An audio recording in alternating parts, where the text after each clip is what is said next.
ദൈവനാമത്തിൽ വന്ദനം. ക്രൈസ്തവ സഭകളിൽ നിലനിൽക്കുന്ന വിവിധ ദുരുപദേശങ്ങളെക്കുറിച്ചാണ് കഴിഞ്ഞ 9 ക്ലാസുകളിലായി നാം പഠിച്ചുകൊണ്ടിരുന്നത്.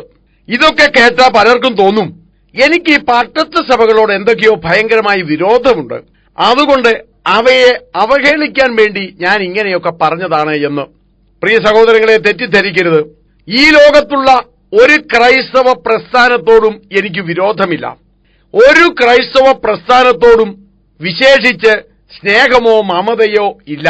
ഞാൻ ദൈവത്തെ സ്നേഹിക്കുന്നു. യേശുവിനെ രക്ഷിതാവായി സ്വീകരിച്ച ഒരു വിശ്വാസിയാണ് ഞാൻ. എന്റെ ആധാരം ബൈബിളാണ്. ബൈബിളിലുള്ളതിന് വിരുദ്ധമായി വിശ്വസിക്കുന്ന ഒരു പ്രസ്ഥാനവുമായി, ഒരു വ്യക്തിയുമായി എനിക്ക് ആത്മീയ ബന്ധത്തിൽ ഇടപെടുവാൻ സാധ്യമല്ല.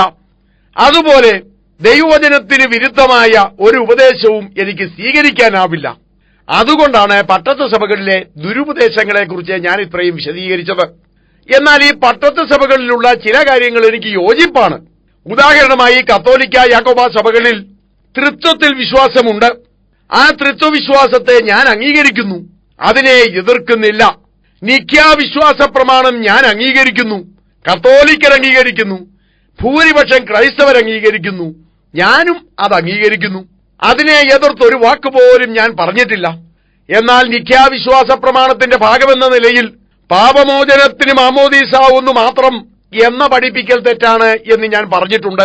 അതിന്റെ കാരണം അത് നിഖ്യാവിശ്വാസ പ്രമാണത്തിന്റെ ഭാഗമല്ല എന്നത് തന്നെ.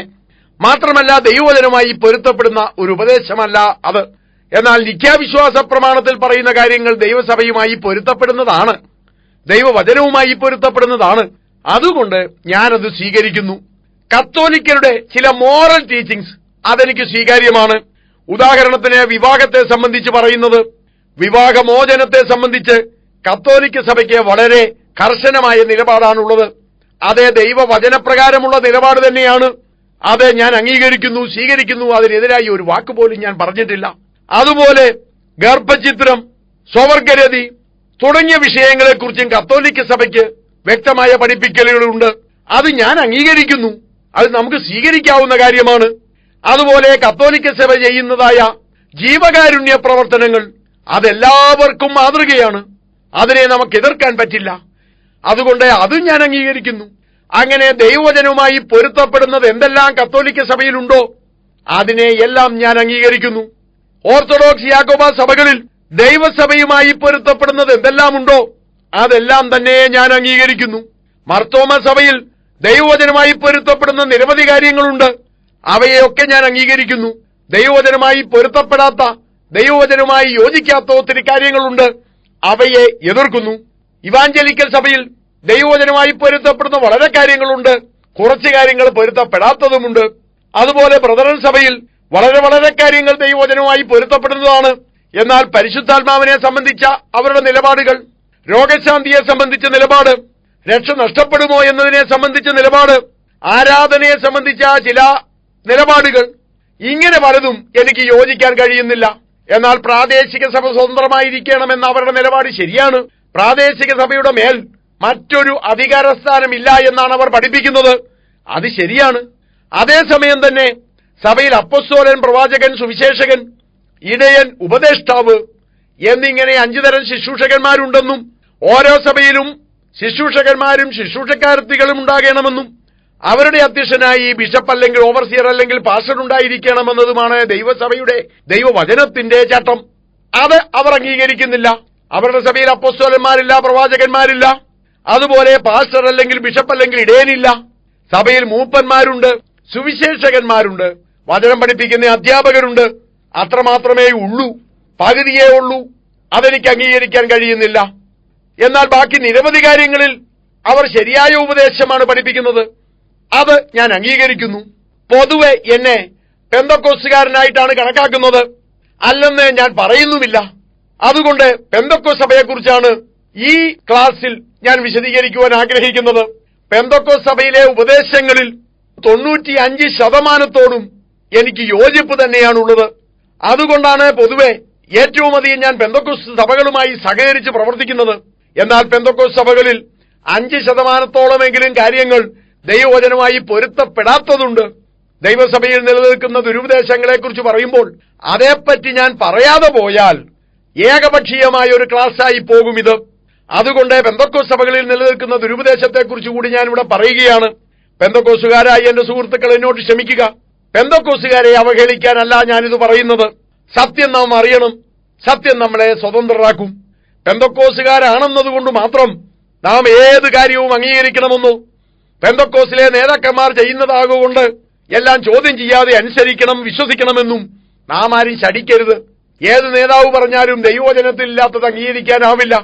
പെന്തക്കോസ്ത് സഭകൾ എന്ന പേരിൽ ഇന്നറിയപ്പെടുന്ന ഈ സംഘടനകൾ ഒന്നും തന്നെ ദൈവം ഉണ്ടാക്കിയതുമല്ല, വചനവിരുദ്ധമായി ഉണ്ടാക്കിയിട്ടുള്ളതാണ്. ആ വിഷയത്തിലേക്ക് കടക്കുന്നതിന് മുമ്പായി പെന്തക്കോസ്ത് സഭകളുടെ ഉത്ഭവത്തെക്കുറിച്ച് അല്പമായി ഞാൻ പറയട്ടെ. 1-ാം നൂറ്റാണ്ടിലെ ദൈവസഭ എങ്ങനെയായിരുന്നു എന്ന് നാം കണ്ടുകഴിഞ്ഞു. അപ്പോസ്തലന്മാരും സുവിശേഷകരുമൊക്കെ പല സ്ഥലങ്ങളിൽ പോയി ദൈവവചനം പ്രസംഗിക്കും. അത് കേൾക്കുന്ന ആളുകൾ രക്ഷിക്കപ്പെടും.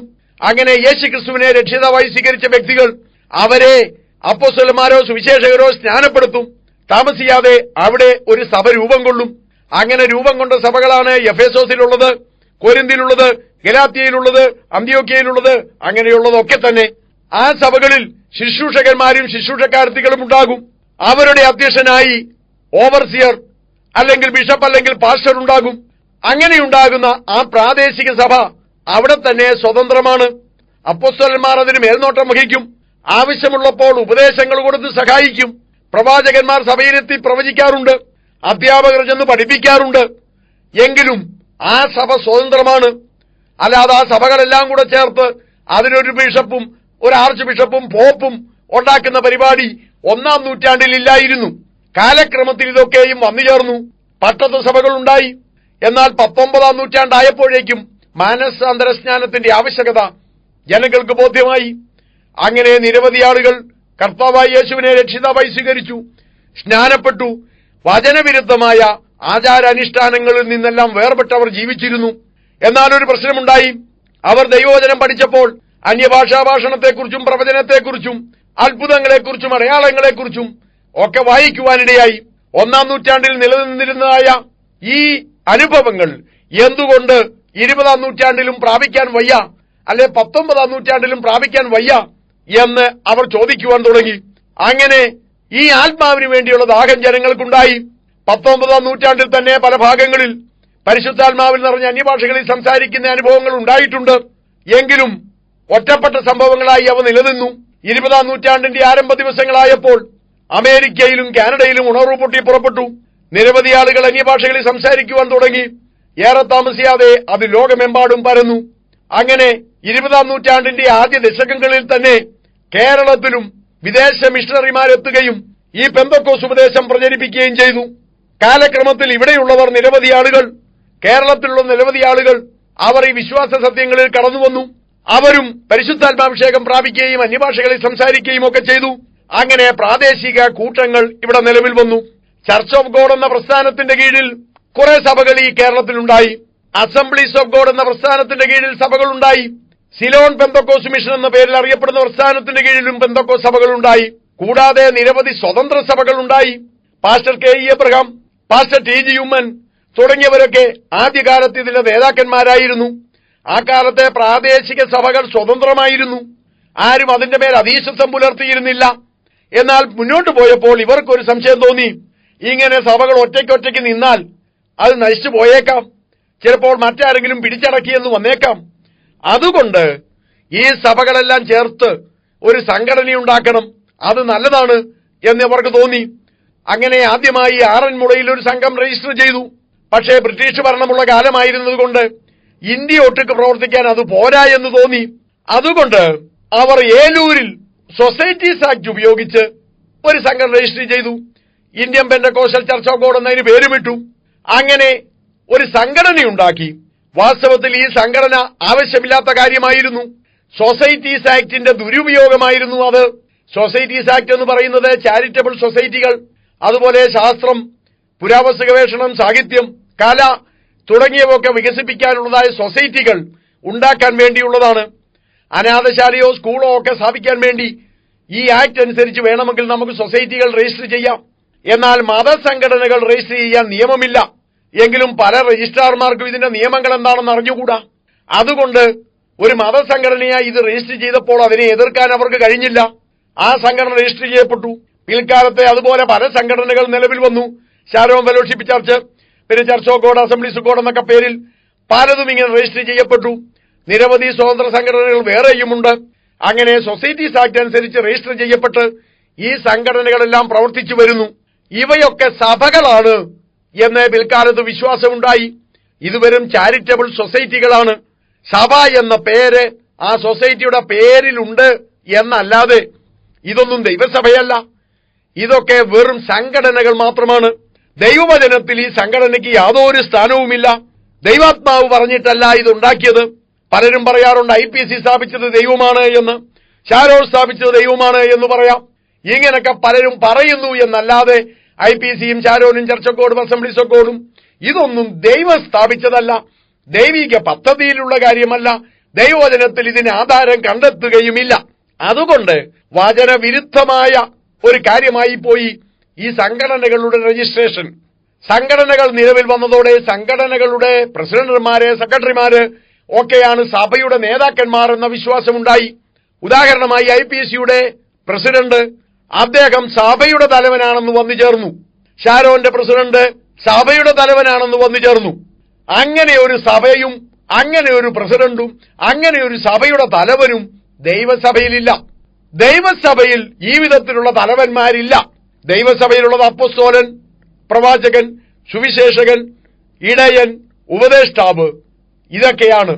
പ്രസിഡന്റും സെക്രട്ടറിയും ദൈവസഭയിലില്ല. പ്രസിഡന്റും സെക്രട്ടറിയും അവരുടെ സംഘടനയും ദൈവവചനത്തിന് പുറത്താണ്.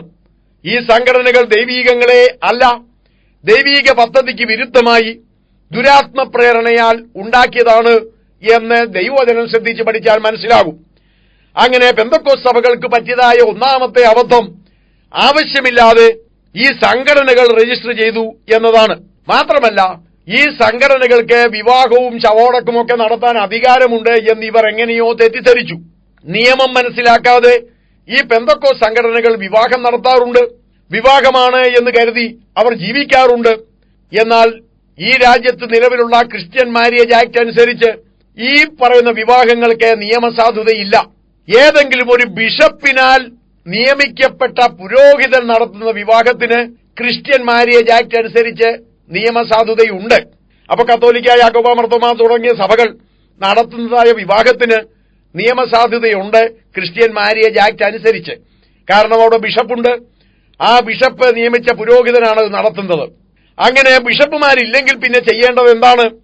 അതിന് ഗവൺമെന്റ് ക്രിസ്ത്യൻ വിവാഹ രജിസ്ട്രാർമാരെ അപ്പോയിന്റ് ചെയ്യണം. വടക്കേ ഇന്ത്യയിലൊക്കെ അങ്ങനെ നടക്കുന്നുണ്ട്. ചില സൗത്ത് ഇന്ത്യൻ സംസ്ഥാനങ്ങളിലും അത് നിലവിലുണ്ട്. മലബാറിൽ ചിലർക്കൊക്കെ ഇങ്ങനെ ലൈസൻസ് ഉണ്ടെന്ന് കേട്ടിട്ടുണ്ട്. ഏതായാലും തിരുക്കൊച്ചിയിൽ, തിരുവിതാംകൂറിലും കൊച്ചിയിലുമൊന്നും ഇങ്ങനെയുള്ളതായി എന്റെ ശ്രദ്ധയിൽപ്പെട്ടിട്ടില്ല. അതുണ്ടാകേണ്ടതാണ്. ക്രിസ്ത്യൻ മാരേജ് ആക്ട് അനുസരിച്ച് ക്രിസ്ത്യൻ വിവാഹ രജിസ്ട്രാർമാരെ ഗവൺമെന്റ് അപ്പോയിന്റ് ചെയ്യണം. അവർ നടത്തുന്ന വിവാഹം, അല്ലെ അവർ നടത്തിക്കൊടുക്കുന്നതായ വിവാഹം നിയമസാധുതയുള്ളതായിരിക്കും. ഇതുകൂടാതെ സ്പെഷ്യൽ മാരേജ് ആക്ട് അനുസരിച്ചും വിവാഹം നടത്താവുന്നതാണ്. വിവാഹം നിശ്ചയിച്ചു കഴിഞ്ഞിട്ട് ആ വധു അല്ലെങ്കിൽ വരൻ താമസിക്കുന്ന ഏരിയയിലുള്ള സബ് രജിസ്ട്രാർ ഓഫീസിൽ അപേക്ഷ കൊടുക്കുക. 30 ദിവസം ആ അപേക്ഷ നോട്ടീസ് ബോർഡിൽ ഉണ്ടായിരിക്കും. 30 ദിവസം കഴിഞ്ഞതിന് ശേഷം 2 സാക്ഷികളുമായി ചെന്ന് അവിടെ വിവാഹം രജിസ്റ്റർ ചെയ്യുക. വിവാഹ സർട്ടിഫിക്കറ്റ് ലഭിക്കുന്നതാണ്. നിയമസാധുതയുള്ള വിവാഹമാണത്. അതാണ് ക്രിസ്ത്യാനികൾ ചെയ്യേണ്ടത്. വിശേഷിച്ച് പെന്തക്കോസ്തുകാർ ചെയ്യേണ്ടത് അതാണ്. അതിനാണ് നിയമസാധുത. നിയമസാധുതയില്ലാത്ത പെന്തക്കോസ്ത് വിവാഹങ്ങൾ ഒഴിവാക്കാൻ പെന്തക്കോസ്തുകാർ ശ്രദ്ധിക്കുക. വിവാഹം നടത്താൻ പാസ്റ്റർമാരുടെ ആവശ്യമില്ല. ആ വിഷയത്തിലേക്ക് നാം പിന്നാലെ വരികയാണ്. അതുപോലെ ശവമടക്ക്, അതുമായി ബന്ധപ്പെട്ടും നിരവധി തെറ്റിദ്ധാരണകൾ നിലവിലുണ്ട്. ഹിന്ദുക്കൾ അവരുടെ ശവം അവരുടെ സ്വന്തം പറമ്പുണ്ടെങ്കിൽ അവരെ അടക്കുകയാണ് ചെയ്യുന്നത്. ക്രിസ്ത്യാനിക്കും ഇത് ചെയ്യാവുന്നതാണ്. പക്ഷേ സ്വന്തം പറമ്പിൽ ശവം അടക്കുക എന്നൊരു കാര്യം ക്രിസ്ത്യാനികൾ സാധാരണ ചെയ്യാറില്ല. ഏതോ കൊടിയ പാപമാണതെന്നോ, അങ്ങനെ ചെയ്താൽ നരകത്തിൽ പോകുമെന്നോ, അല്ലെ അഭിമാനം നേരെ താഴോട്ട് വീണു പോകുമെന്നോ ഒക്കെയാണ് അവർ ധരിച്ചു വച്ചിരിക്കുന്നത്. എന്നാൽ ഇതൊക്കെ തെറ്റിദ്ധാരണയാണ്.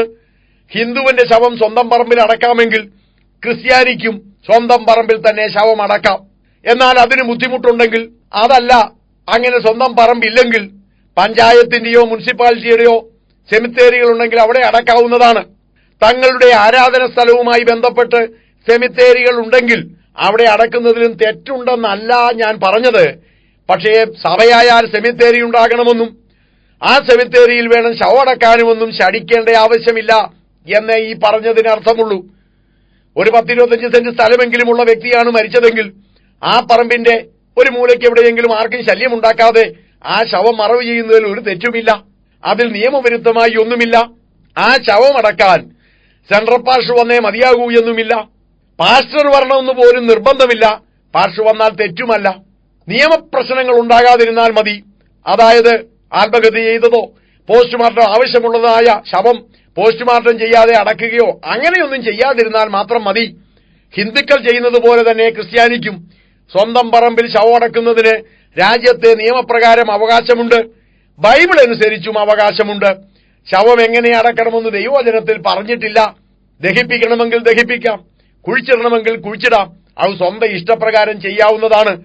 ദഹിപ്പിച്ചാൽ നരകത്തിൽ പോകുമെന്നോ ഉയർത്തെഴുന്നേൽക്കുമ്പോൾ കർത്താവിന് ഉയർത്തെഴുന്നേൽക്കാൻ പറ്റാതെ പോകുമെന്നോ ഒന്നും ദൈവവചനത്തിൽ പറഞ്ഞിട്ടില്ല എന്ന് ഓർത്തുകൊള്ളുക.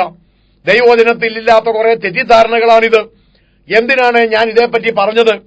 പല സ്ഥലങ്ങളിലും പെന്തക്കോസ്ത് സഭകൾ അനുഭവിക്കുന്ന വലിയൊരു ബുദ്ധിമുട്ട് സെമിത്തേരിയുടെ പ്രശ്നമാണ്. ആ പ്രശ്നത്തിന്റെ പേരിൽ ഒത്തിരി കണ്ണീര് കുടിക്കുന്നവരുണ്ട്. അങ്ങനെയുള്ളവർക്ക് വേണ്ടിയാണ് ഞാൻ ഈ പറഞ്ഞത്. സെമിത്തേരിയുടെ കാര്യമോർത്ത് നിങ്ങൾ വിഷമിക്കാനില്ല. നിവൃത്തിയുണ്ടെങ്കിൽ നിങ്ങളുടെ പറമ്പിൽ തന്നെ അടക്കിക്കൊള്ളുക. അതിന് നിയമ തടസ്സമില്ല, ദൈവവചനപ്രകാരം തടസ്സമില്ല. സെമിത്തേരി ഉണ്ടെങ്കിൽ അവിടെ അടക്കിക്കോ, അതും പ്രശ്നമല്ല. എന്നാൽ സെമിത്തേരി പ്രശ്നം ദൈവസഭയുമായി ബന്ധപ്പെട്ട കാര്യമല്ല, ആത്മീയതയുമായി ബന്ധപ്പെട്ട കാര്യമല്ല. അതുകൊണ്ട് ആവശ്യമില്ലാത്ത പ്രാധാന്യം അതിന് കൊടുക്കരുത്. മാത്രമല്ല, ശവമടക്കാൻ സെൻട്രൽ പാസ്റ്ററോ ഓർഡിനേഷൻ ലഭിച്ച പാസ്റ്ററോ വേണമെന്ന് ദൈവവചനത്തിൽ പറയുന്നില്ല. രാജ്യത്തെ നിയമത്തിലും അത് പറയുന്നില്ല. എന്നാൽ സഭയുടെ സെമിത്തേരിയിൽ അടക്കാൻ ആ സംഘടന അധികാരപ്പെടുത്തിയ വ്യക്തിയുടെ അനുവാദം വേണം. സെൻട്രൽ പാസ്റ്റർക്കാണ് അതിന് ആ സംഘടനയെ അനുവദിച്ചിരിക്കുന്നതെങ്കിൽ അവരുടെ അനുവാദത്തോടെ മാത്രമേ ചെയ്യാവൂ എന്ന് മാത്രമേ ആ പറഞ്ഞതിനർത്ഥമുള്ളൂ. മറ്റൊന്ന്, സംഘടന ഇങ്ങനെ പുരോഗമിച്ചപ്പോൾ അതിന് ഭരണക്രമമുണ്ടായി, പ്രസിഡന്റ് ഉണ്ടായി, സെക്രട്ടറി ഉണ്ടായി, ഖജാൻജി ഉണ്ടായി. കാലക്രമത്തിൽ സഭകളുടെ എണ്ണം പെരുകിക്കഴിഞ്ഞപ്പോൾ അതിനകത്ത് മറ്റു പലരും ഉണ്ടായി. ഒരു പ്രദേശത്തുള്ള 5-8 സഭകൾ ചേർന്ന് ഒരു യൂണിറ്റ് പോലെ പ്രവർത്തിക്കുന്ന രീതി ആദ്യകാലങ്ങളിൽ തന്നെ നിലവിലുണ്ടായിരുന്നു. അവരെ മാസത്തിലൊരിക്കൽ ഒന്നു ചേർന്ന് ദൈവത്തെ ആരാധിക്കുന്ന പതിവും ഉണ്ടായിരുന്നു. ദൈവവചനത്തിലെ ആധാരമില്ലെങ്കിലും ഒരു പ്രദേശത്തുള്ള സഭകളെല്ലാം ചേർന്ന് മാസത്തിലൊരിക്കൽ എവിടെയെങ്കിലും ഒന്ന് കൂടി ആരാധിക്കുന്നത് തെറ്റായ കാര്യമൊന്നുമല്ല. എന്നാൽ കാലക്രമത്തിൽ അതൊരാചാരം പോലെയായി തീർന്നു. മാസയോഗം എന്നതിന് പേരുണ്ടായി. ഒരു പ്രദേശത്തുള്ള 8-10 സ്വതന്ത്ര സഭകൾ ചേർന്ന് മാസം തോറും ആരാധിക്കുന്ന രീതി ആചാരമായി തീർന്നു. മാസയോഗങ്ങൾ നിലവിൽ വന്നു. ആ കാലത്ത് വിദ്യാഭ്യാസം വളരെ കുറവാണ്.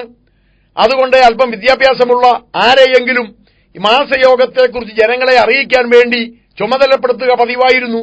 അടുത്ത മാസം എവിടെ വെച്ചാണ് യോഗം എന്നറിയിക്കാൻ വേണ്ടി അങ്ങനെ ചുമതലപ്പെട്ട വ്യക്തി, അന്നൊക്കെ പണത്തിന് വലിയ ബുദ്ധിമുട്ടായിരുന്നതുകൊണ്ട് പോസ്റ്റ് കാർഡ് വാങ്ങിച്ച്, പൈസ ലാഭിക്കാൻ വേണ്ടിയാണ്, അങ്ങനെ പോസ്റ്റ് കാർഡ് വാങ്ങിച്ച് മാസയോഗത്തെ സംബന്ധിച്ചുള്ള വിവരങ്ങൾ സഭകളെ എഴുതി അറിയിക്കുമായിരുന്നു.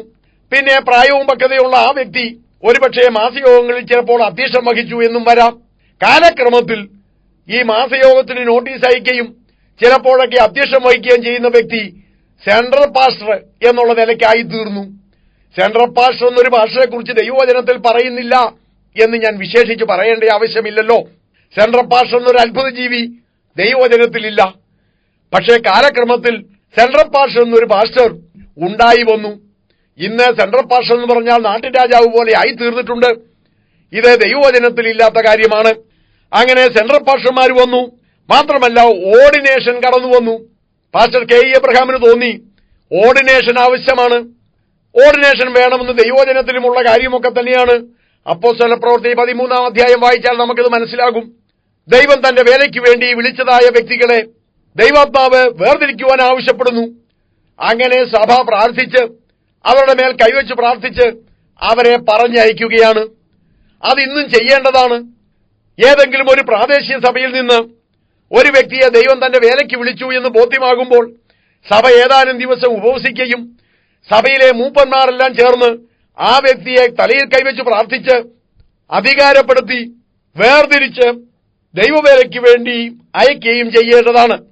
അതാണ് ദൈവവചനത്തിലുള്ള ഓർഡിനേഷൻ. പക്ഷേ പട്ടത്ത് സഭകളുമായി ബന്ധപ്പെട്ടിരുന്ന പെന്തക്കോസ്തുകാർ ഏതെങ്കിലും ബിഷപ്പ് പോലെ ആരെങ്കിലും തലയിൽ കൈവച്ചാൽ മാത്രമേ ഓർഡിനേഷൻ ലഭിക്കൂ എന്നൊരു ധാരണയുണ്ടായി. ആ ധാരണ കെ എബ്രഹാമിനും ഉണ്ടായി. അപ്പോൾ ആര് കൈവെക്കും? വാസ്തവത്തിൽ അന്ന് സഭയിൽ നിലവിലുള്ള മൂപ്പന്മാരെല്ലാം ചേർന്ന് കെ എബ്രഹാമിനെ പ്രാർത്ഥിച്ച് ഓർഡൈൻ ചെയ്താൽ മതിയാകുമായിരുന്നു. അതല്ല സംഭവിച്ചത്. സിലോൺ പെന്തക്കോസ്തിന്റെ തലവനായിരുന്ന പാസ്റ്റർ പോൾ ഇന്ത്യയിൽ സന്ദർശനത്തിനായി വന്നപ്പോൾ അദ്ദേഹത്തെ ആളയച്ചു വരുത്തി. അദ്ദേഹമാണ് കെ എബ്രഹാമിന് ഓർഡിനേഷൻ കൊടുത്തത്. അതിനുശേഷം കെ എബ്രഹാം തന്റെ കീഴിലുള്ള വേറെ ചിലർക്ക് ഓർഡിനേഷൻ കൊടുത്തു. അങ്ങനെ ഓർഡിനേഷൻ പുരോഗമിച്ചു. പാസ്റ്റർ പോളിന് ആരാണ് ഓർഡിനേഷൻ കൊടുത്തതെന്ന് എനിക്കറിഞ്ഞുകൂടാ. അദ്ദേഹം CMSലെ പുരോഹിതനായിരുന്നു. അതിനുശേഷമാണ് വിശ്വാസ സത്യങ്ങളിലേക്ക് കടന്നു വന്നത്. അദ്ദേഹത്തിന് എവിടെ നിന്നെങ്കിലും ഓർഡിനേഷൻ ലഭിച്ചിട്ടുണ്ടെങ്കിൽ അത് CMSകാരുടെ ഓർഡിനേഷനാണ്.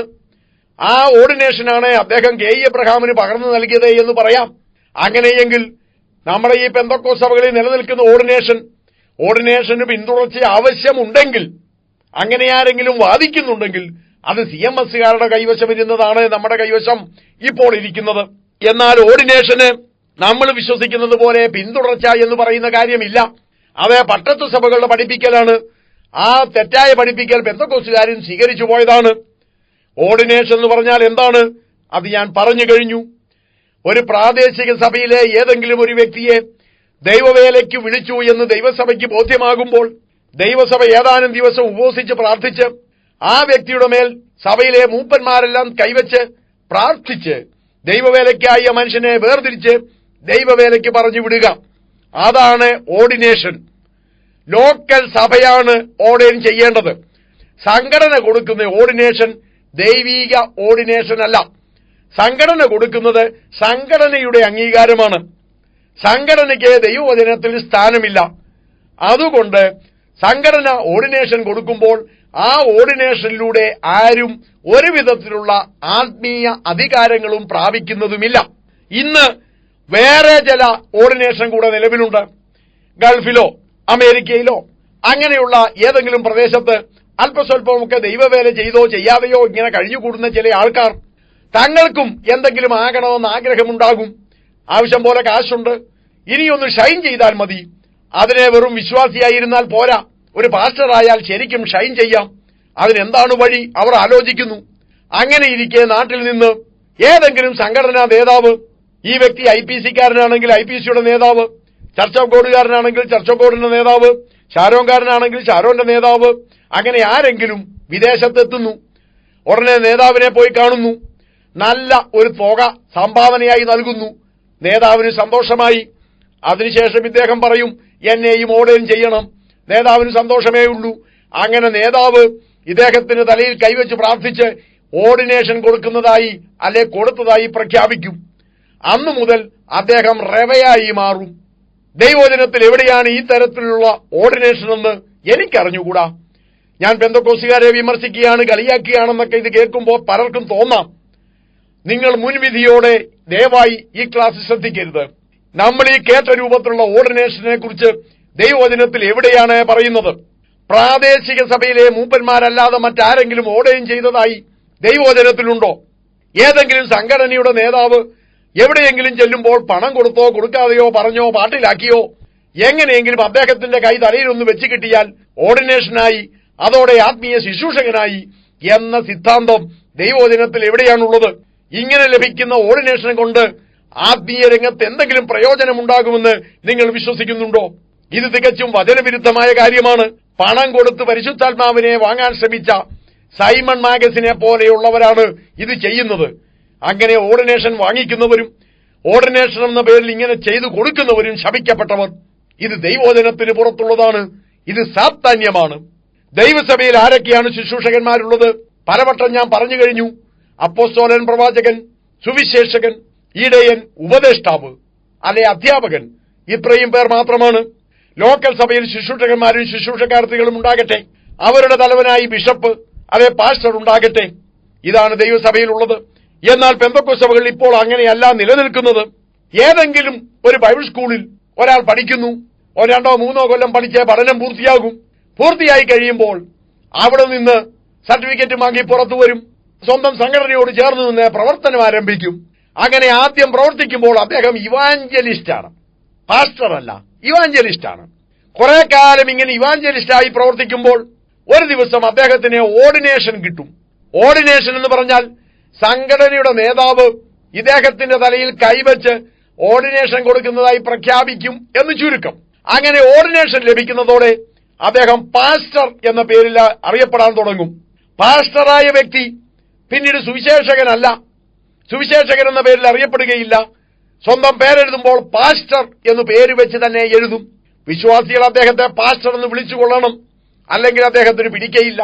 തിരുവല്ലയ്ക്ക് സമീപം ചെറുപ്പക്കാരനായ ഒരു പാസ്റ്റർ ഒരിക്കൽ സ്കൂട്ടർ ഓടിച്ചു കൊണ്ടുപോയി. എങ്ങനെയോ പാളി നിലത്ത് വീണു. ഇത് കണ്ടുകൊണ്ട് നിന്നതായ പ്രായമുള്ള ഒരു അപ്പച്ചൻ, അദ്ദേഹം വിശ്വാസിയാണ്, ഓടിച്ചെന്ന് അദ്ദേഹത്തെ പിടിച്ചെഴുന്നേൽപ്പിച്ചു. ആരാണ് വീണതെന്നൊന്നും മനസ്സിലായില്ല, എങ്കിലും വേഷം കൊണ്ട് പാസ്റ്ററാണെന്ന് മനസ്സിലായി. അതുകൊണ്ട് ഈ അപ്പച്ചൻ ചോദിച്ചു, എന്റെ ബ്രദറെ വല്ലതും പറ്റിയോ? ഈ സഹോദരൻ, ഈ പാസ്റ്റർ സ്കൂട്ടർ വലിച്ചു പൊക്കുകയാണ്. പൊക്കുന്നതിന്റെ ഇടയ്ക്ക് പറഞ്ഞു, ഞാൻ ബ്രദറല്ല പാസ്റ്ററാണ്. ആ വല്യപ്പച്ചൻ ഇദ്ദേഹത്തെ ബ്രദർ എന്നൊന്ന് വിളിച്ചു പോയാൽ സ്കൂട്ടർ പൊക്കുന്നതിനിടയ്ക്ക് ഇദ്ദേഹത്തിന്റെ അഭിമാനം താഴേക്ക് പോകും, ഓർഡിനേഷൻ കൊഴിഞ്ഞു വീഴും എന്ന് അദ്ദേഹത്തിന് തോന്നിയിരിക്കാം. അതുകൊണ്ട് ബ്രദറെ എന്ന് വിളിക്കാൻ പാടില്ല, പാസ്റ്റർ എന്നേ വിളിക്കാൻ പറ്റുള്ളൂ. എവിടത്തെ ഉപദേശമാണിതെന്ന് എനിക്ക് മനസ്സിലാകുന്നില്ല. ദൈവമക്കളെ ശ്രദ്ധിക്കുക. പ്രായമുള്ള അപ്പച്ചന്മാർ ചെറുപ്പക്കാരായ ആൾക്കാരെ ബ്രദറെന്നോ മകനെന്നോ കൊച്ചെന്നോ പേരോ എന്തെങ്കിലും വിളിച്ചാൽ ഒരു തെറ്റുമില്ല. പാസ്റ്ററായി പോയി എന്ന കാരണത്താൽ പേര് വിളിക്കാൻ പാടില്ലെന്നോ ബ്രദർ എന്ന് വിളിക്കാൻ പാടില്ലെന്നോ അർത്ഥമില്ല. പാസ്റ്റർ എന്ന് പറയുന്ന ഒരു ശുശ്രൂഷ മാത്രമാണ്, സുവിശേഷകൻ എന്ന് പറയുന്ന ഒരു ശുശ്രൂഷ മാത്രമാണ്, പ്രവാചകൻ എന്ന് പറയുന്നത് മറ്റൊരു ശുശ്രൂഷ മാത്രമാണ്. ആ ശുശ്രൂഷയുടെ പേര് പറഞ്ഞ് വിളിക്കാൻ തെറ്റൊന്നുമില്ല. പ്രവാചകനെ പ്രവാചകനെന്നും സുവിശേഷകനെ സുവിശേഷകനെന്നും അപ്പസ്തോലനെ അപ്പസ്തോലനെന്നും പാസ്റ്ററെ പാസ്റ്ററെന്നും വിളിക്കാൻ തെറ്റൊന്നുമില്ല. അതേസമയം തന്നെ അവരെ സഹോദരാന്ന് വിളിച്ചാലും തെറ്റില്ല. പ്രത്യേകിച്ച് പ്രായവും പക്വതയും ഒക്കെ നോക്കി ഉചിതമായ രൂപത്തിൽ സംബോധന ചെയ്യുന്നത് തെറ്റല്ല. അതുകൊണ്ട് ഓർഡിനേഷൻ ലഭിച്ചവരെ പാസ്റ്റർ എന്ന് വിളിച്ചില്ലെങ്കിൽ ആകാശം ഇടിഞ്ഞ് താഴോട്ടൊന്നും പോരാൻ പോകുന്നില്ല. ഏതായാലും ഓർഡിനേഷൻ ലഭിച്ച് പാസ്റ്ററാകുന്നു, കാലം മുന്നോട്ട് പോകുന്നു. അദ്ദേഹം ശുശ്രൂഷയൊക്കെ ചെയ്ത് കുറെ പണമുണ്ടാക്കിയെന്ന് വരാം. ഗൾഫിലോ അമേരിക്കയിലോ പോയി കുറെ പണമുണ്ടാക്കിക്കൊണ്ടുവരുന്നു. അതോടെ അദ്ദേഹം റെവറന്റായി മാറുന്നു. ആദ്യം സുവിശേഷകനായിരുന്നു, ഓർഡിനേഷൻ കിട്ടിയപ്പോ പാസ്റ്ററായി, പിന്നീട് റെവറന്റായി. പിന്നെ വല്ലതും ആകുമോ എന്ന് എനിക്ക് അറിഞ്ഞുകൂടാ. ഏതായാലും ഇതിനൊന്നും ദൈവവചനത്തിൽ അടിസ്ഥാനമില്ല. ഓർഡിനേഷൻ കിട്ടുമ്പം പാസ്റ്ററാകുന്ന പരിപാടി ദൈവവചനത്തിലില്ല. ലോക്കൽ സഭയിലെ ശുശ്രൂഷകന്മാരുടെയും ശുശ്രൂഷക്കാരത്തിയുടെയും തലവന്റെ പേരാണ് പാസ്റ്റർ. അതുപോലെ ദൈവവേലയ്ക്ക് വേണ്ടി വിളിക്കപ്പെട്ട ആരെയും ഓർഡൈൻ ചെയ്യാം. അത് ലോക്കൽ സഭ ഓർഡൈൻ ചെയ്യണം. സുവിശേഷകനായി ഓർഡൈൻ ചെയ്ത് വിട്ടാൽ സുവിശേഷകനാണ്. പാസ്റ്ററായി ആണ് ഓർഡൈൻ ചെയ്തതെങ്കിൽ പാസ്റ്ററാണ്. പ്രവാചകനാണെങ്കിൽ അങ്ങനെ, അപ്പോസ്തലനാണെങ്കിൽ അങ്ങനെ, അധ്യാപകനാണെങ്കിൽ അത്. ഏതു വിധത്തിലായാൽ പോലും ആ വ്യക്തിയുടെ ശുശ്രൂഷ എന്താണ് അത് നോക്കി വേണം ആളിനെ വിളിക്കാൻ, അത് നോക്കി വേണം ശുശ്രൂഷ ചെയ്യുവാൻ. പക്ഷേ പെന്തക്കോസ്ത് സഭകളിൽ ശുശ്രൂഷക്കാരില്ല, ശുശ്രൂഷക്കാരത്തികളില്ല, പാസ്റ്ററേ ഉള്ളൂ. ദൈവവചനമായി പൊരുത്തപ്പെടുന്ന കാര്യമേ അല്ല ഇത്. സംശയമുള്ളവർ 1 തിമോത്തിയോസ് 3-ാം അധ്യായം വായിച്ചു നോക്കുക. സഭയുടെ അധ്യക്ഷനായ പാസ്റ്ററുണ്ട്, സമ്മതിക്കുന്നു. അവിടെ ശുശ്രൂഷകന്മാരും ശുശ്രൂഷക്കാരത്തികളും ഉണ്ടാകണം. തങ്ങളുടെ സഭ ദൈവവചന പ്രകാരമുള്ളതാണ് എന്ന് അഭിമാനിക്കുന്ന പെന്തക്കോസ്തുകാർ സ്വയം ഒന്ന് ചോദന ചെയ്താട്ടെ. എവിടെയാണ് ഈ ശുശ്രൂഷകന്മാർ? എവിടെയാണ് ശുശ്രൂഷക്കാരത്തികൾ? ശുശ്രൂഷകന്മാരും ശുശ്രൂഷക്കാരത്തികളും ഇല്ലാതെ എങ്ങനെയാണ് അധ്യക്ഷനുണ്ടായത്? മാത്രമല്ല, ഇത് പെന്തക്കോസ്ത് സഭകളിൽ നിലനിൽക്കുന്ന രൂപത്തിലുള്ള സ്ഥലമാറ്റ പരിപാടി. കേന്ദ്രത്തിലെ സംഘടനയുടെ തലപ്പത്തിരിക്കുന്ന ആരെങ്കിലും ഉത്തരവ് പുറപ്പെടുവിക്കുമ്പോൾ അതനുസരിച്ച് കന്യാകുമാരിയിൽ കിടക്കുന്നവൻ കാസർഗോഡ് എത്തുന്ന പരിപാടി ദൈവവചനത്തിലെ ഏത് പുസ്തകത്തിലാണ് പറഞ്ഞിരിക്കുന്നത് എന്ന് നിങ്ങൾ പരിശോധിക്കുക. ഇതൊന്നും ദൈവവചനത്തിലുള്ള കാര്യമല്ല. അതുകൊണ്ടാണ് ഞാൻ പറഞ്ഞത്, പെന്തക്കോസ്ത് സഭകളുമായി ഒരു 95% ഞാൻ യോജിക്കുന്നു എന്ന്. 5% ഞാൻ വിയോജിക്കുന്നു. വിയോജിക്കുന്ന കാര്യങ്ങളാണ് ഈ പറഞ്ഞു വരുന്നത്.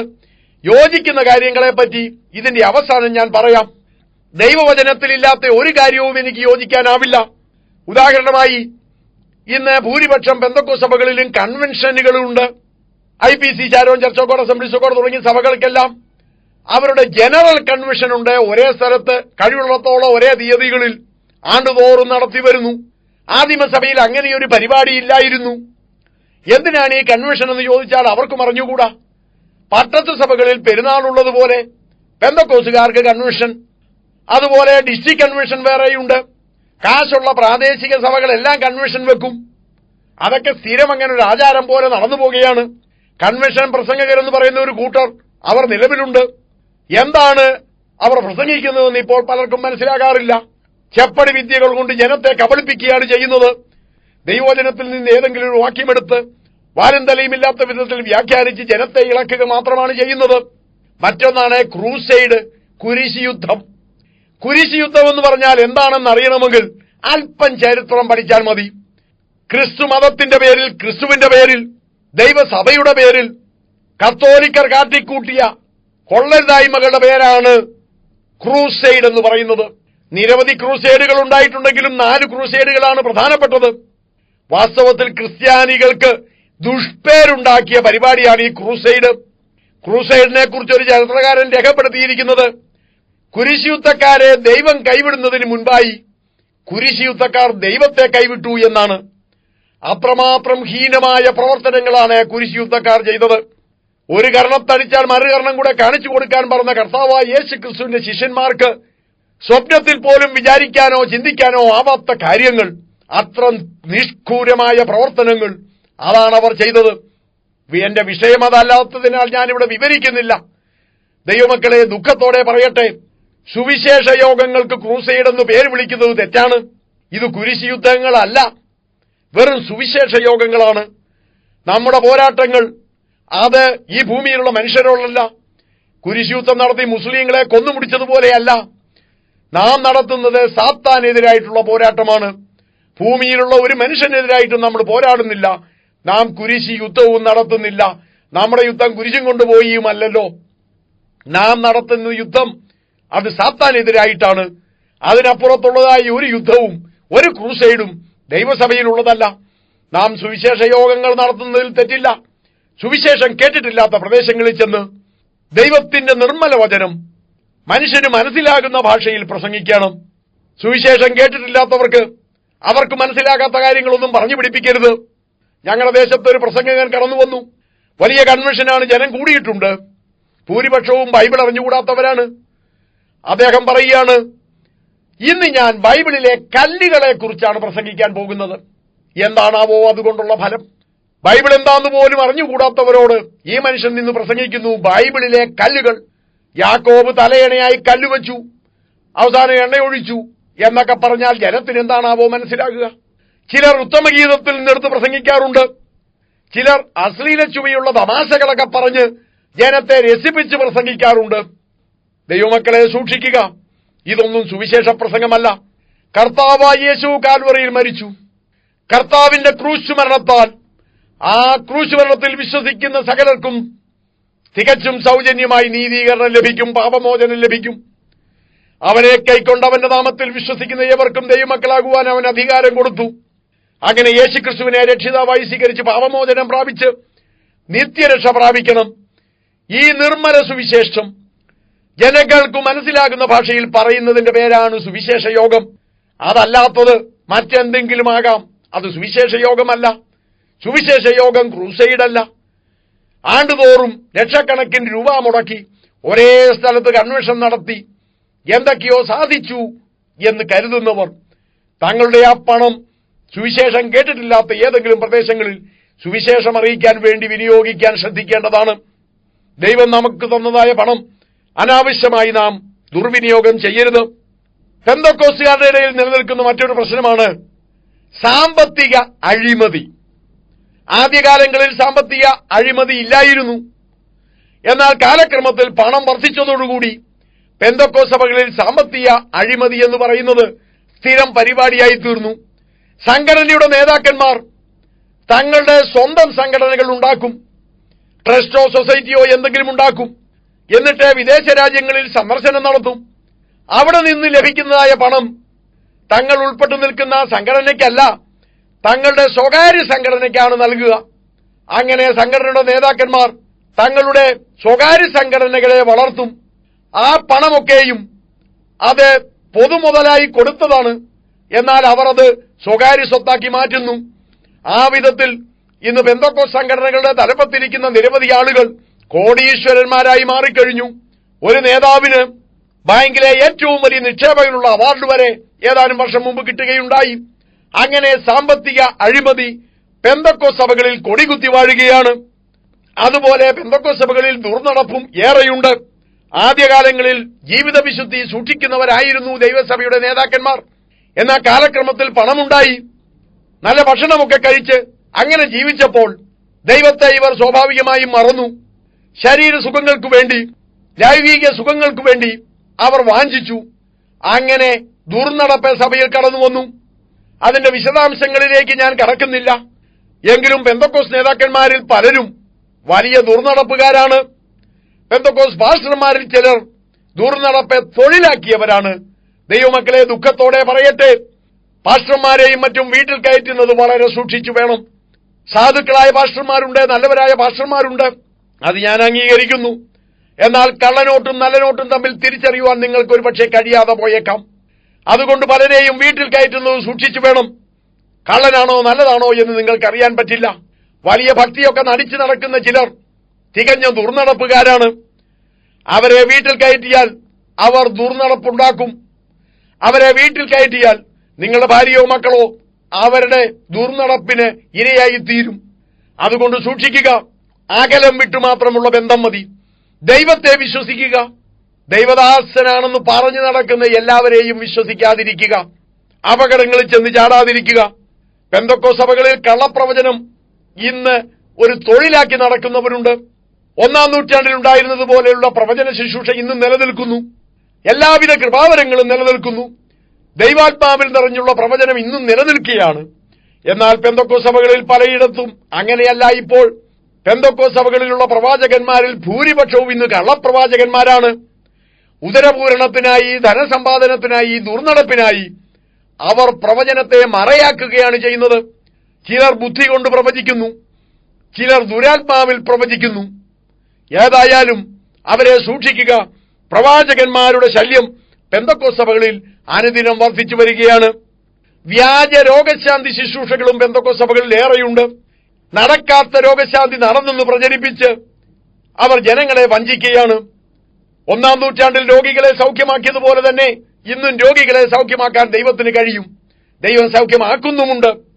പക്ഷേ നടക്കാത്ത രോഗസൗഖ്യങ്ങൾ നടന്നു എന്ന് കൊട്ടിഘോഷിച്ചുകൊണ്ട് ഇവർ ദൈവജനങ്ങളെ വഞ്ചിക്കുകയാണ്, ദൈവമക്കളെ വഞ്ചിക്കുകയാണ്, പൊതുജനങ്ങളെ വഞ്ചിക്കുകയാണ്. സൂക്ഷിക്കുക. ദൈവിക രോഗശാന്തി ഇന്നും നിലനിൽക്കുന്നു. എന്നാൽ കപട രോഗശാന്തിക്കാരുടെ വലയിൽപ്പെട്ട് നിങ്ങൾക്ക് അബദ്ധം പറ്റരുത്. സൂക്ഷിക്കുക. ഈ പറഞ്ഞു വന്നതിന്റെ ചുരുക്കം ഇതാണ്. പെന്തക്കോസ്ത് വിശ്വാസം 95% കറക്റ്റാണ്. എന്നാൽ പെന്തക്കോസ്ത് സഭകൾ ഉത്ഭവിച്ചിട്ട് ഏകദേശം 100 വർഷത്തോളമാകുന്നു.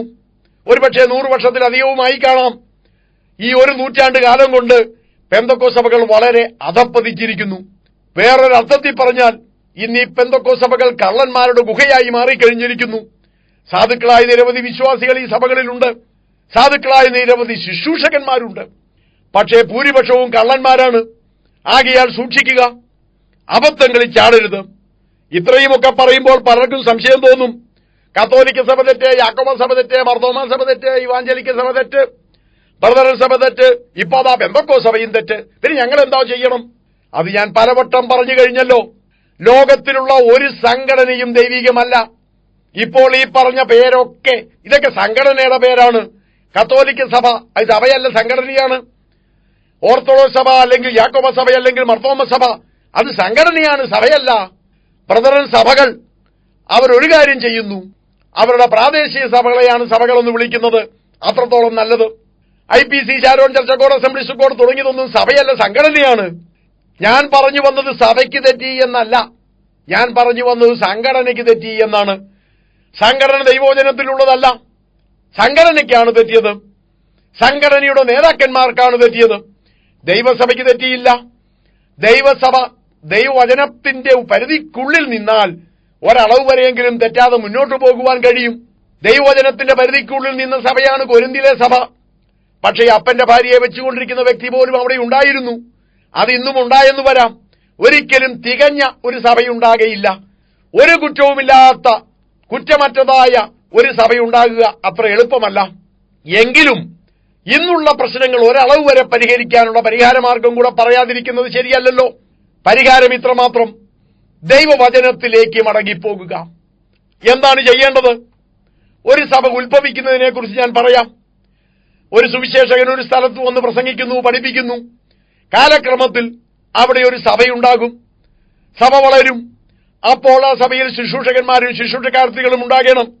ആ സഭയുടെ അധ്യക്ഷനായി ഒരു പാസ്റ്റർ അല്ലെങ്കിൽ ബിഷപ്പ് ഉണ്ടാകട്ടെ. ആരംഭകാലങ്ങളിൽ ഈ സുവിശേഷകന് തന്നെ അത് ചെയ്യാവുന്നതാണ്. എന്നാൽ സഭ വളർന്നു കഴിയുമ്പോൾ സുവിശേഷകൻ ഒരു സ്ഥലത്ത് നിൽക്കേണ്ട വ്യക്തി അല്ലല്ലോ. അതുകൊണ്ട് ആ സഭയിൽ നിന്ന് തന്നെ മൂപ്പന്മാരെ കണ്ടെത്തണം. ശുശ്രൂഷകന്മാരുടെ ശുശ്രൂഷക്കാർത്തികളുടെയും അധ്യക്ഷനായി ഒരാളെ ഈ സുവിശേഷകൻ തന്നെ കണ്ടുപിടിച്ച് നിയമിച്ചാക്കണം. അതിനുശേഷം സുവിശേഷകൻ മറ്റൊരു സ്ഥലത്തേക്ക് പോകട്ടെ. ഈ സഭ ആത്മീയത്തിൽ നിലനിന്ന് വളരണം. ആ സഭയിൽ ദൈവവചനം പഠിപ്പിക്കുന്ന അധ്യാപകരുണ്ടാകണം. അതുപോലെ ഈ സുവിശേഷകനോ മറ്റ് സുവിശേഷകർക്കോ ഇടയ്ക്കൊക്കെ സഭ സന്ദർശിക്കുകയും ആവശ്യമായ ഉപദേശങ്ങൾ നൽകുകയും ചെയ്യാവുന്നതാണ്. ദൈവത്താൽ ആക്കിവെക്കപ്പെട്ട പ്രവാചകന്മാർക്ക് ഈ സഭകൾ സന്ദർശിക്കുകയും ദൈവം കൊടുക്കുന്ന ദൂത് പറയുകയും ചെയ്യാവുന്നതാണ്. ആ സഭയിൽ തന്നെ പ്രവാചകന്മാരെ ദൈവം എഴുന്നേൽപ്പിക്കുന്നുവെങ്കിൽ അവർക്കും പ്രവചിക്കാവുന്നതാണ്. അങ്ങനെ പ്രാദേശിക സഭ പ്രാദേശിക സഭയായി നിലനിൽക്കട്ടെ. അങ്ങനെയുള്ള പ്രാദേശിക സഭകൾ ചേർത്ത് സംഘടനയുണ്ടാക്കരുത്. സംഘടന ഉണ്ടാക്കുമ്പോഴാണ് തെറ്റുപറ്റുന്നത്. പ്രാദേശിക സഭയിലും പ്രശ്നങ്ങൾ ഉണ്ടായേക്കാം, പക്ഷേ അത് പ്രാദേശിക പ്രശ്നങ്ങളായി നിലകൊള്ളും, പരിഹരിക്കാനും എളുപ്പമാണ്. അങ്ങനെ പ്രാദേശിക സഭകൾ ഉണ്ടാകണം. എന്തൊക്കെയാണ് പ്രാദേശിക സഭകളുടെ ഉപദേശങ്ങൾ? അത് പെന്തക്കോസ് ഉപദേശത്തിൽ ഒരു 95% ശരി തന്നെയാണ്. രക്ഷിക്കപ്പെടണം. യേശുവിന്റെ രക്തത്താൽ മാത്രമേ പാപമോചനം ലഭിക്കൂ. അങ്ങനെ യേശുക്രിസ്തുവിനെ രക്ഷിതാവായി സ്വീകരിച്ച വ്യക്തി പിതാവിന്റെയും പുത്രന്റെയും പരിശുദ്ധാത്മാവിന്റെയും നാമത്തിൽ സ്നാനപ്പെടണം. 1-ാമത്തെ സീഡിയിൽ ഞാനിതൊക്കെ വിശദീകരിച്ചു കഴിഞ്ഞതാണ്. അടിസ്ഥാന വേദോപദേശങ്ങൾ ഏതെന്ന് ഞാൻ പറഞ്ഞു കഴിഞ്ഞതാണല്ലോ. അത് നിങ്ങൾ ശ്രദ്ധിക്കുക. രക്ഷിക്കപ്പെടുക, സ്നാനപ്പെടുക, പരിശുദ്ധാത്മാവിനെ പ്രാപിക്കുക, അവിശ്വാസികളുമായി ആത്മീയമായി വേർപെടുക, അതുപോലെ തിരുവത്താഴം അനുഷ്ഠിക്കുക, കൂട്ടായ്മ ആചരിക്കുക, പ്രാർത്ഥന കഴിക്കുക, വിശുദ്ധിയിലും വേർപാടിലും ദൈവവചനത്തിന്റെ പരിധിയിൽ നിന്നുകൊണ്ട് ജീവിക്കുക. ഇതാണ് ദൈവമക്കൾ ചെയ്യേണ്ടത്. അതേ സംബന്ധിച്ചെല്ലാം 1-ാമത്തെ സീഡിയിൽ ഞാൻ വിശദീകരിച്ചു കഴിഞ്ഞതാണ്. കൾട്ടുകൾ പഠിപ്പിക്കുന്ന ദുരുപദേശത്തെക്കുറിച്ച് 2-ാമത്തെ സീഡിയിൽ പറഞ്ഞതാണ്. അതുപോലെ തന്നെ പരിശുദ്ധാത്മാഭിഷേകവും അനുബന്ധ വിഷയങ്ങളുമായി ബന്ധപ്പെട്ട ഉപദേശങ്ങൾ അതേപ്പറ്റി 3-ാമത്തെ സീഡിയിൽ പറഞ്ഞു കഴിഞ്ഞു. പ്രധാനപ്പെട്ട ദുരുപദേശങ്ങളെക്കുറിച്ച് ഈ സീഡിയിൽ നാം പഠിച്ചും കഴിഞ്ഞിരിക്കുകയാണല്ലോ. അതുകൊണ്ട് ദുരുപദേശങ്ങൾ എന്താണെന്ന് വ്യക്തമായി കഴിഞ്ഞല്ലോ. ഈ ദുരുപദേശങ്ങൾ ഒഴിവാക്കുക. ദൈവവചനത്തിന്റെ പരിധിയിൽ നിന്നുകൊണ്ട് ദൈവവചന പ്രകാരമുള്ള ഉപദേശം സ്വീകരിക്കുക. അങ്ങനെ വിശ്വസിക്കുക. അങ്ങനെ വിശ്വസിക്കുന്നവരുടെ പ്രാദേശിക കൂട്ടം, അതാണ് ദൈവസഭ. അങ്ങനെ ഈ കേരളമൊട്ടുക്ക്, ഇന്ത്യയൊട്ടുക്ക്, ലോകമൊട്ടുക്ക് തന്നെ സഭകൾ ഉണ്ടാകട്ടെ.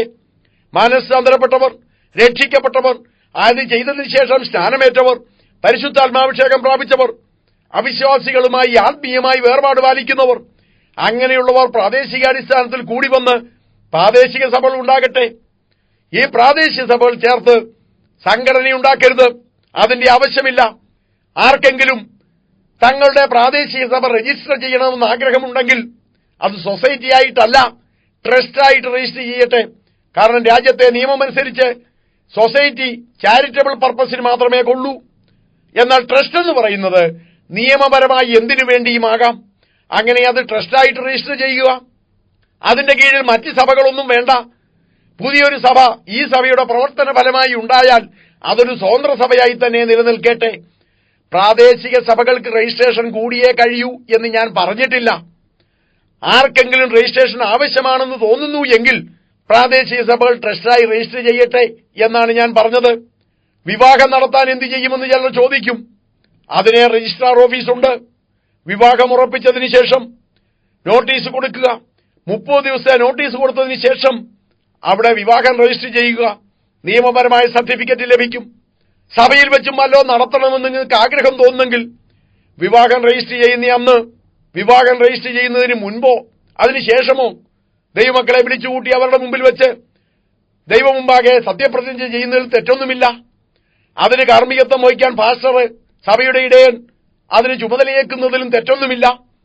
പക്ഷേ വിവാഹം നടത്താൻ വേണ്ടി സഭയുടെ നേതാവോ സെൻട്രൽ പാസ്റ്ററോ ഒന്നും വരേണ്ട കാര്യമില്ല. മാത്രമല്ല, ഈ പറയുന്ന സംഘടനകൾ നടത്തുന്ന യാതൊരു വിവാഹത്തിനും നിയമസാധുതയുമില്ല. അതുപോലെ ശവമടക്കിനെ കുറിച്ച് ഞാൻ പറഞ്ഞു കഴിഞ്ഞു. സെമിത്തേരി മേടിക്കാനും ഒക്കെ സൗകര്യമുള്ള സ്ഥലമാണെങ്കിൽ സെമിത്തേരി മേടിച്ചുകൊള്ളുക. സെമിത്തേരിയിൽ ശവം അടക്കിക്കൊള്ളുക. അതിന് സ്വാതന്ത്ര്യമില്ലാത്ത സ്ഥലത്താണെങ്കിൽ സെമിത്തേരിക്ക് വേണ്ടി വഴക്കുണ്ടാക്കാൻ പോകേണ്ട കാര്യമില്ല. നിങ്ങൾക്ക് സ്വന്തം സ്ഥലമുണ്ടെങ്കിൽ അവിടെ ശവം അടക്കുക. സ്വന്തം സ്ഥലമില്ലാത്തവർ മുനിസിപ്പാലിറ്റി അല്ലെങ്കിൽ പഞ്ചായത്ത് വാങ്ങിയിരിക്കുന്ന സ്ഥലത്ത് ശവമടക്കുക. ഒരു തെറ്റുമില്ല. ഇത്രയുമൊക്കെ പറഞ്ഞതിന്റെ ചുരുക്കം ഞാൻ വീണ്ടും ഒന്നുകൂടെ പറയട്ടെ. നമ്മുടെ ആധാരം ബൈബിളാണ്. ദൈവസഭയുടെ ആധാരം ബൈബിളാണ്. ബൈബിളിന് വിരുദ്ധമായ, ബൈബിൾ വെച്ചിരിക്കുന്ന അതിരിന് വിരുദ്ധമായ, അതിനപ്പുറത്തുള്ള ഒന്നും ദൈവികമല്ല. അത് കത്തോലിക്കര് പഠിപ്പിച്ചാലും, യാക്കോബക്കാരൻ പഠിപ്പിച്ചാലും, മർത്തോമാക്കാരൻ പഠിപ്പിച്ചാലും, സാക്ഷാൽ പെന്തക്കോസുകാരൻ പഠിപ്പിച്ചാലും ദൈവവചനത്തിന് വിരുദ്ധമായ ഒരു ഉപദേശവും ദൈവികമല്ല. ദൈവവചനത്തിൽ ആധാരമില്ലാത്ത സെൻട്രൽ പാസ്റ്ററും ദൈവവചനത്തിൽ ആധാരമില്ലാത്ത സംഘടനയും അതുപോലെ ദൈവവചനത്തിൽ ആധാരമില്ലാത്ത മറ്റ് ഓർഡിനേഷൻ പോലുള്ള കാര്യങ്ങളും ഇതൊന്നും തന്നെ നമുക്ക് സ്വീകാര്യമല്ല. ഇതൊക്കെയും ദൈവസഭയിൽ നിന്ന് പോകണം. ദൈവവചനത്തിന്റെ പരിധിയിലേക്ക് ദൈവസഭ മടങ്ങി വരണം. പെന്തക്കോസ്ത് സഭകളിൽ 95% ശരിയായ ഉപദേശമാണുള്ളത്. 5% മാത്രമാണ് തെറ്റിയത് എന്ന് ഞാൻ പറഞ്ഞല്ലോ. ആ തെറ്റുകൾ കൂടെ നമുക്ക് പരിഹരിക്കാൻ കഴിയണം. സംഘടന എന്ന നിലയ്ക്ക് അതത്ര എളുപ്പമുള്ള കാര്യമല്ല. അതുകൊണ്ട് പ്രാദേശിക സഭകൾ ഉണ്ടാകട്ടെ, സ്വതന്ത്ര സഭകൾ ഉണ്ടാകട്ടെ. അങ്ങനെ ദൈവസഭയിൽ കാണുന്നത് പോലെ കൊരിന്തിലെ സഭ, ഗലാത്യയിലെ സഭ, കൊലോസ്യയിലെ സഭ എന്ന് പറയുന്നത് പോലെ കോട്ടയത്തെ സഭ, ചങ്ങനാശ്ശേരിയിലെ സഭ, മൂവാറ്റുപുഴയിലെ സഭ, പെരുമ്പാവൂരിലെ സഭ എന്നിങ്ങനെ സഭകൾ ഉണ്ടാകട്ടെ. സഭയിൽ ശുശ്രൂഷകന്മാരും ശുശ്രൂഷക്കാരത്തികളും ഉണ്ടാകട്ടെ. അവരുടെ തലവനായി പാസ്റ്റർ ഉണ്ടാകട്ടെ. സഭയിൽ അധ്യാപകരുണ്ടാകട്ടെ, പ്രവാചകന്മാരുണ്ടാകട്ടെ. അപ്പോസ്തലന്മാരോ സുവിശേഷകരോ സുവിശേഷവുമായി പല സ്ഥലങ്ങളിൽ സഞ്ചരിച്ച് ദൈവവചനം പ്രസംഗിക്കട്ടെ. പുതിയ സഭകൾ സ്ഥാപിക്കപ്പെടട്ടെ. ഇതാണ് 1-ാം നൂറ്റാണ്ടിൽ നടന്നത്. 21-ാം നൂറ്റാണ്ടിലും അതുതന്നെയാണ് നടക്കുന്നത്. അതുതന്നെയാണ് നടക്കേണ്ടതും. അതിന് വിരുദ്ധമായി പഠിപ്പിക്കുന്നത് ആരായാലും അവൻ ശപിക്കപ്പെട്ടവൻ. ഞങ്ങൾ നിങ്ങളെ അറിയിച്ചതിന് വിപരീതമായി ഞങ്ങൾ തന്നെയോ സ്വർഗത്തിൽ നിന്നൊരു ദൂതൻ തന്നെയോ സുവിശേഷം അറിയിച്ചാൽ അവൻ ശപിക്കപ്പെട്ടവൻ. ദൈവവചനത്തിന് വിരുദ്ധമായി പഠിപ്പിക്കുന്നത് കത്തോലിക്കരായാലും യാക്കോബക്കാരായാലും മർത്തോമാക്കാരായാലും പെന്തക്കോസ്തുകാരായാലും അവർ ശപിക്കപ്പെട്ടവർ.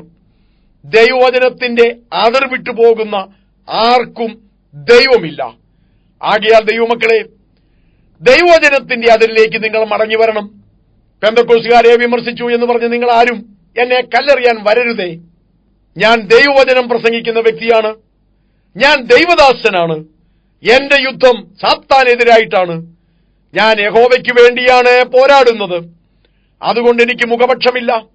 കത്തോലിക്ക സഭയ്ക്ക് തെറ്റിയപ്പോൾ അത് പറഞ്ഞു, പെന്തക്കോസ്ത് സഭയ്ക്ക് തെറ്റിയപ്പോൾ അതും പറഞ്ഞു. ഞാൻ ഈ പറഞ്ഞ കാര്യങ്ങളിൽ എന്തെങ്കിലും ഒന്ന് ദൈവവചന വിരുദ്ധമാണെങ്കിൽ ദയവായി നിങ്ങൾ എന്റെ ശ്രദ്ധയിൽപ്പെടുത്തുക. ആ തെറ്റ് തിരുത്താൻ ഞാൻ തയ്യാറാണ്.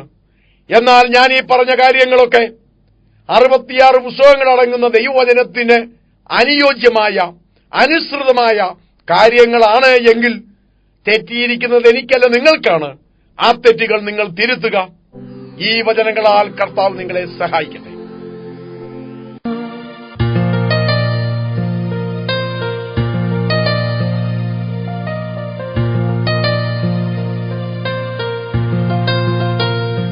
നാഥൻ പേർക്കായി സേവ ചെയ്തതാ താതനെന്നെ മാനിക്കുവാനാ തരുമോരോരോ ബഹുമാനങ്ങൾ വിളങ്ങിയിടും കിരീടങ്ങളാ ദൂതസംഘമാകവേ എന്നെ എതിരേൽക്കുവാൻ സദാ സന്നദ്ധരായി നിന്നിടുന്നേ ശുഭ്രവസ്ത്രധാരിയ എന്റെ പ്രിയന്റെ മുൻപിൽ ഹല്ലേലൂയ പാടിടും ഞാൻ.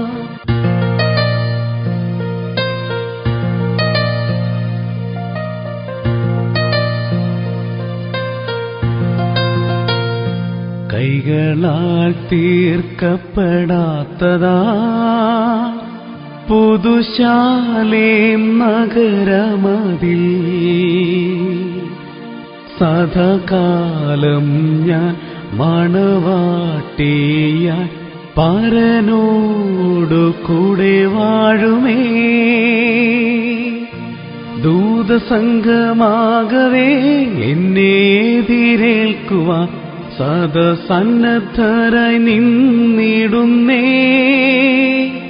ശുഭ്രവസ്ത്രധാരിയായി എന്റെ പ്രിയന്റെ മുൻപിൽ ഹല്ലേലൂയ പാടിടും ഞാൻ. ശുഭ്രവസ്ത്രധാരിയായി എന്റെ പ്രിയന്റെ മുൻപിൽ ഹല്ലേലൂയ പാടിടും ഞാൻ.